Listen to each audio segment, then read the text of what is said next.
अस्सलाम वालेकुम व्यूअर्स, कैसे हैं आप सब। उम्मीद करता हूं आप सब खैरियत से होंगे। नाज़रीन, हमारा वीडियो बनाने का मकसद उन लोगों की भलाई है जिनको इस चीज़ के बारे में नॉलेज नहीं है। जिन लोगों को पता है, जिन काश्तकार भाइयों को पता है पहले से, वेल एंड गुड है। और अगर किसी को नहीं पता तो उनके लिए ये एक मुफीद चीज़ है। तो हम वो इन्फॉर्मेशन आपको देते हैं जो महकमा ज़राअत उसको रिकमेंड करता है। तो उम्मीद है आपको वीडियोज़ पसंद आती होंगी।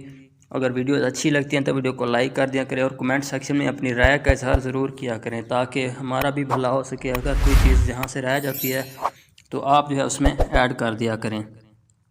तो आज हम बात करने वाले हैं आम के बागात के बारे में, उनको कोरे से कैसे बचा सकते हैं।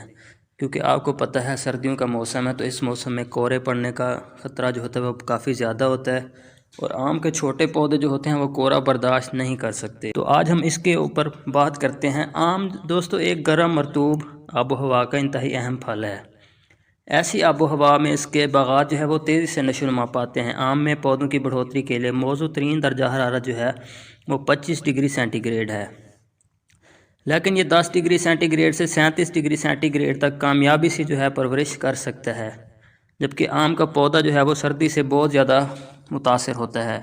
रात को अगर दर्जा हरारत जैसे 4 डिग्री सेंटीग्रेड से कम हो जाए तो कोरा पड़ना शुरू हो जाता है। और जो छोटे पौधे होते हैं वो 4 डिग्री सेंटीग्रेड, जबकि बड़े जो पौधे होते हैं वो 1 डिग्री सेंटीग्रेड पर काफ़ी मुतासर होते हैं। छोटे पौधों की शाखें जो होती हैं वो नापुख्ता होती हैं और तने की जो छाल होती है वो फट जाती है कोरे की वजह से। जबकि बड़े पौधे की जो शाखें होती हैं और जो ज़मीन के करीब तरीन शाखें होती हैं उनको काफ़ी ज़्यादा नुकसान पहुंचता है। क्योंकि खुश्क ज़मीन दिन के वक्त दर्जा हरारत को जज़्ब करती है और रात को ज़मीन से उसे खारिज करती है, जिसकी वजह से ज़मीन का दर्जा हरारत काफ़ी हद तक कम हो जाता है और आम के पौधों को नुकसान का ख़दशा रहता है। तो इस वजह से जो है हम ये वीडियो बना रहे हैं कि आप जो है अपने बागात को कोरे से कैसे बचा सकते हैं। कोरा पड़ने का वक्त कौन सा होता है? अगरचे कोरा पड़ने का जो वक्त होता है अमूमन वो दिसंबर के शुरू से लेकर फरवरी के मिड तक होता है। ताहम इसका जो ज़्यादा इम्कान है वो वस्त दिसंबर से लेकर आखिरी जनवरी तक रहता है। तो आम के छोटे पौधों को सर्दी से बचाव के लिए ढाँप देना चाहिए। अब हमें इस चीज़ को समझने की ज़रूरत है कि कोरा पड़ता कैसे है। तो जब हवा में नमी का तनासब ज़्यादा होता है और दर्जा हरारत जो है वो तकरीबन 4 डिग्री सेंटीग्रेड से कम हो जाए तो हवा में जो मौजूद पानी के ज़रात होते हैं वो जमना शुरू हो जाते हैं। इसका नतीजा ये निकलता है कि वो जो ज़रात होते हैं, वाटर ड्रॉप्स होते हैं, वो बर्फ़ की एक लेयर सी बन जाती है, सफ़ेद तह बन जाती है, जो आम तौर पर पौधों के पत्तों, ज़मीन की सतह और कूड़े क्रिकेट वगैरह पर नज़र आती है। अब जिन रातों में कोरा पड़ सकता है उनकी अलामात क्या होती हैं? सर्दियों में दिन के वक्त शुमाल की तरफ से जब ठंडी हवाएं चलना स्टार्ट हो जाएं तो उस टाइम जो है रात को कोरा पड़ सकता है। उसके अलावा हवा का शाम के वक्त साकित होना और तमाम रात थी साकित रहना, यानी हवा बिल्कुल ना चल रही हो, तो उससे भी कोरा पड़ सकता है। और रात का जो है वो मतला बिल्कुल साफ़ हो, यानी बादल जब जिस रात नहीं बनते तो उस रात कोरा पड़ने का इम्कान बहुत ज़्यादा होता है। अब कोरे से बचाव की हिकमत अमली क्या हो सकती है? अगर पौधों को कोरे से महफूज रखने के लिए मुनासिब हिकमत अमली ना अपनाई जाए तो आम के छोटे पौधों और नर्सरी को ज़्यादा नुकसान पहुंचने का खदशा होता है। इस हिकमत अमली के दो पहलू बहुत ही अहम हैं। पहला क्या है कि पौधों की आबपाशी जो है वो सितंबर तक मुकम्मल कर लेनी चाहिए ताकि सर्दी की आमद से पहले छोटे बड़े पौधों पर मौजूद तमाम नई शाखें जो हैं वो पुख्ता हो जाएँ। और बड़े पौधों की कांट जो है कोरा पड़ने से पहले मुकम्मल कर लेनी चाहिए ताकि सर्दी से पहले ही उनके जो ज़ख़म होते हैं वो अच्छी तरह भर जाएं। इसके अलावा आम की पिछेती अक़साम को नाइट्रोजन जो है वो 2 किस्तों में देनी चाहिए, फरवरी और मार्च में। उसके बाद मौसम बरसात में पौधों पर नई मंजिलें जो निकलती हैं वहाँ पर कीड़ों और बीमारियों का हमला होता है, जिसका क्या होता है कि पौधों की नशोनुमा पर बुरा असर होता है। इन कीड़ों और बीमारी का जो तदारुक है वो बहुत ही ज़रूरी है ताकि पौधे सेहतमंद रहें और तंदुरुस्त व तवाना रहें। तंदुरुस्त व तवाना रहेंगे तो कोरे का जो है वो भरपूर मुकाबला कर सकेंगे। अब हिफाजती तदाबीर क्या हो सकती हैं कोरे से बचाव के लिए?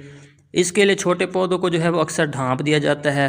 दरअसल पौधों को जब हम ढाँपते हैं तो हम ज़मीन के दर्जा हरारत को महफूज रखने की कोशिश करते हैं। अब ये जो हरारत होती है जो ज़मीन जज़्ब करती है वो हरारत पॉलीथीन शीट या टहनी से टकरा कर ज़मीन पर वापस आ जाती है। इस तरह ढकी हुई ज़मीन और पौधा जो है वो रात को जल्दी ठंडे नहीं होते और सर्दी से महफूज रहते हैं।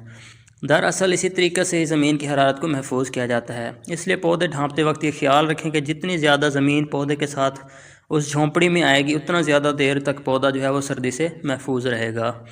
पौधा ढांपते वक्त छड़ी को पौधे के तने से 1.5 से 2 फुट दूर रखें, यानी पौधे के इर्द गिर्द जो होता है उसके तने से 1.5 से 2 फुट जो है वो छड़ियों को दूर रखें और इन सिफारिशात पर अमल करें। आम के छोटे पौधों को शीशम वगैरह की शाखों के साथ इस तरह ढांपा जाए कि पौधों के ऊपर दिन के वक्त जनूब की सिमत से रोशनी पड़ती रहे, क्योंकि सर्दियों में जो सूरज होता है वो जनूब की सिमत में होता है, तो उस सिमत से थोड़ी सी जगह छोड़ दें ताकि बाकी तीनों तरफ से उसको ढक दें और उस साइड से जो है उस पर हरारत जो है पौधे इस पर लाइट जो है सूरज की वो पड़ती रहे। कोहरे वाली रातों से पहले आबपाशी कर देने से ज़मीन का दर्जा हरारत भी बढ़ जाता है। इस तरह से आबपाशी करने से पौधों को महफूज रखने में मदद मिलती है।